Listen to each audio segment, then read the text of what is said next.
Bienvenue sur Africa 24 dans cette nouvelle édition de l'Africa Tonight. Au sommaire de l'actualité.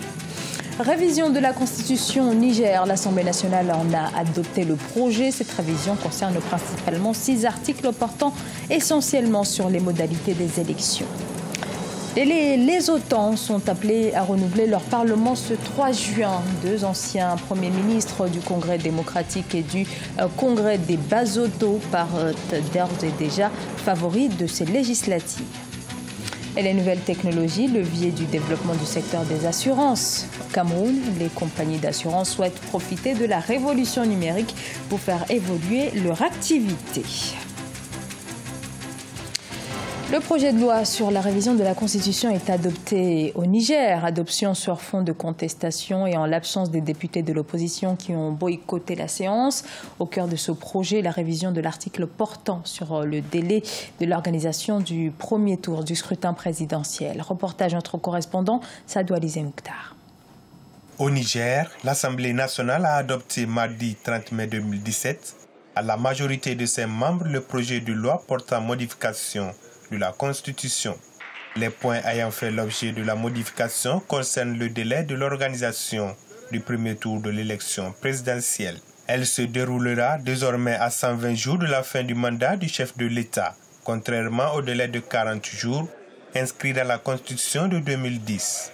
Les délais ont été rallongés également pour l'organisation des élections législatives. Les délais que nous avons pour organiser nos élections sous l'ancienne Constitution étaient insuffisants. L'ancienne Constitution disposait qu'on ne peut organiser le premier tour de l'élection présidentielle que 40 jours seulement avant la fin du mandat du président de la République. Maintenant, nous prenons 120 jours. Vous voyez, il y a une grande différence. Nous avons ajouté jusqu'à 80 jours de plus. Ça nous permet d'organiser à l'aise notre élection. 139 députés sur les 171 ont voté favorablement, excepté ceux de l'opposition qui ont boycotté la séance. Pour les parlementaires de l'opposition, il s'agit ni plus ni moins qu'un passage en force de la majorité. Il s'agit d'un ensemble d'amalgames qu'ils ont sciemment créé, tant au niveau des articles de la Constitution qu'au niveau de certaines dispositions du Code électoral. Mais au finish, nous avons compris que le but de la manœuvre était, disons, de mettre sous coupe réglée la CENI, pour que la CENI ne soit plus cet organe indépendant, mais, disons, une sorte d'antichambre du ministère de l'Intérieur. 7 articles sont concernés par cette révision de la Constitution du 25 novembre 2010. Cette révision vient ainsi combler, selon les initiateurs, les lacunes relativement au délai prévu par la Constitution pour l'organisation des élections présidentielles et législatives, conformément aux recommandations de la Commission électorale nationale indépendante et les partenaires du Niger en matière électorale. Ces délais très courts sont jugés insuffisants car, selon eux, ne prennent pas suffisamment en compte le temps de réclamation et au recours devant la Cour constitutionnelle. Les habitants du Lesotho, royaume enclavé au sein de l'Afrique du Sud, sont appelés aux urnes samedi pour les élections législatives anticipées. Et selon les observateurs, ce scrutin devrait déboucher sur une fragile coalition dans ce pays en crise politique depuis plus de 3 ans. Marcel Farba-Maroun. Le Lesotho se prépare à vivre des élections législatives le 3 juin 2017. Dans cette perspective, l'ancien président zambien Rupia Banda, chargé de diriger la mission d'observation de l'EISA, l'Institut électoral pour la démocratie durable en Afrique, est arrivé à Maseru. À ses côtés, l'ancien chef d'État mozambicain Joaquim Chissano, celui qui fut également ancien président de l'Union africaine de 2003 à 2004, est chargé de piloter la mission d'observation de l'instance panafricaine dans ce pays d'Afrique australe. Je leur ai déjà dit. Pour moi, on ne se bat pas durant une élection, mais on se rend disponible pour le peuple qui choisit qui il pense être le meilleur. On peut tous être bons, mais le peuple a aussi son mot à dire. Doté d'un parlement bicaméral, le Lesotho dispose d'une monarchie constitutionnelle, avec à sa tête un roi dont le rôle est essentiellement protocolaire. Et avant d'entrer de plein pied dans sa mission, Joaquim Chissano a justement rencontré l'actuel roi du Lesotho, Letsi III.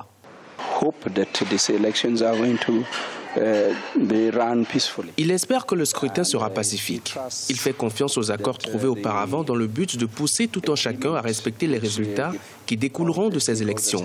Il espère également qu'au sortir de ces élections, quels qu'en soient les résultats, les nouveaux dirigeants poursuivront les réformes qui ont été entamées. Tout cela prouve, selon moi, qu'il est optimiste. Ces élections interviennent après le vote de défiance du Parlement contre le chef du gouvernement, Pakalita Mosisili, début mars 2017. Ce dernier avait alors demandé au roi de dissoudre la représentation nationale et d'organiser un scrutin sous 3 mois, conformément à la constitution du Lesotho. Enclavé au cœur de l'Afrique du Sud, le Lesotho traverse une profonde crise politique depuis le coup d'État manqué de juin 2014, qui avait débouché sur des élections en février 2015. Au Cameroun, le secteur des assurances affiche de nouvelles ambitions. Problème, le domaine reste encore sous-développé, mais la solution se trouverait peut-être dans l'alliance avec les acteurs des nouvelles technologies. C'est ce que vous allez justement découvrir dans ce reportage de Chérif Ousmane Bardonka. Au Cameroun, les assureurs et les acteurs du numérique ont désormais une plateforme de rencontre et d'échange de services. La première édition d'AssureTech de ce mercredi 31 mai 2017 a permis de mettre en contact les assureurs et les développeurs afin de trouver ensemble des solutions adéquates permettant de faciliter l'accès et la démocratisation du secteur de l'assurance via les TIC. Ce rendez-vous du donner et du recevoir entre les spécialistes des assurances et les experts du digital permettra à terme de stimuler la pénétration et la perception de l'assurance à travers les plateformes digitales. Il s'agit de mettre la puissance, n'est-ce pas, des NTIC au service des assureurs. Parce qu'on a constaté que le taux de pénétration d'assurance est très faible, alors que de l'autre côté, le taux de pénétration d'Internet est beaucoup plus élevé. Donc il s'agissait de voir comment est-ce qu'on peut matcher ces deux dynamiques pour que l'assurance puisse en profiter. Pour cette première édition d'AssureTech, quelques développeurs web ont proposé des nouveaux outils pouvant faciliter la digitalisation du service des assurances.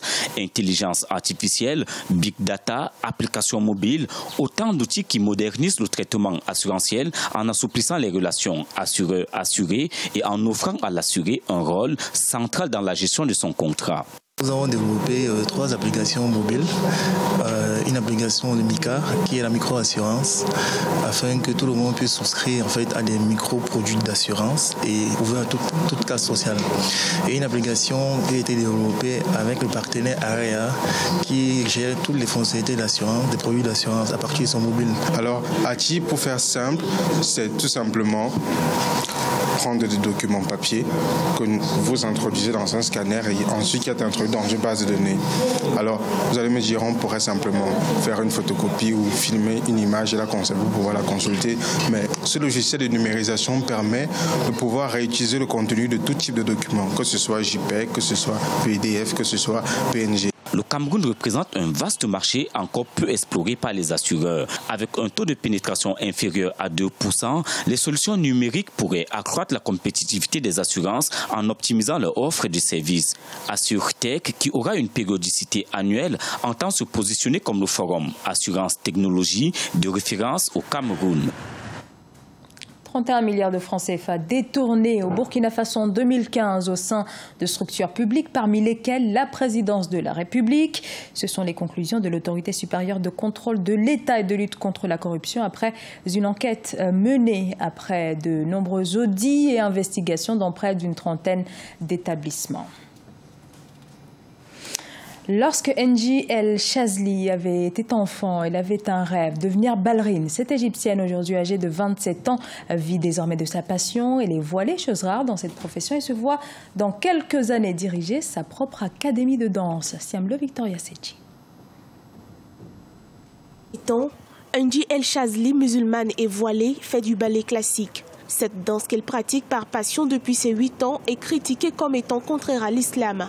Le rêve qu'elle souhaite pourtant réaliser guide sa détermination à devenir une grande ballerine au pays des pharaons. La jeune musulmane souhaite prouver qu'il est possible de réaliser ses rêves, quelles que soient ses croyances ou les vêtements que l'on porte.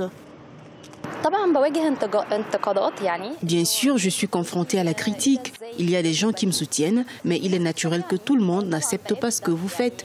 Il y a ceux qui diront qu'il n'est pas approprié de porter un hijab pour danser, mais je ne parlerai pas de l'aspect religieux. Je me suis engagée dans ma relation avec Dieu et je fais ce que j'aime. Des années d'entraînement ont permis à la jeune femme d'aiguiser son talent et sa subtilité.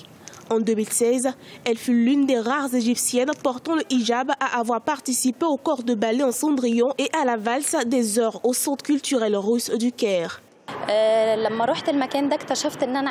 Quand je suis allée à cet endroit, j'ai découvert que je pouvais monter sur scène quand je portais le hijab. Je portais les mêmes vêtements que les autres et couvrais mes cheveux d'un voile noir. Le plus important, c'est ce que je fais. Je n'ai pas l'air différente du reste de l'équipe.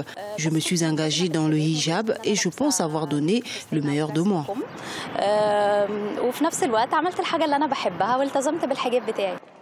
Pour Angie El Chazli, plus de 20 ans de parcours difficile dans la danse classique est le signe que l'âge et la religion ne sont pas des obstacles à la pratique du ballet. Elle enseigne sa passion dans une école au Caire et souhaite plus tard ouvrir sa propre académie.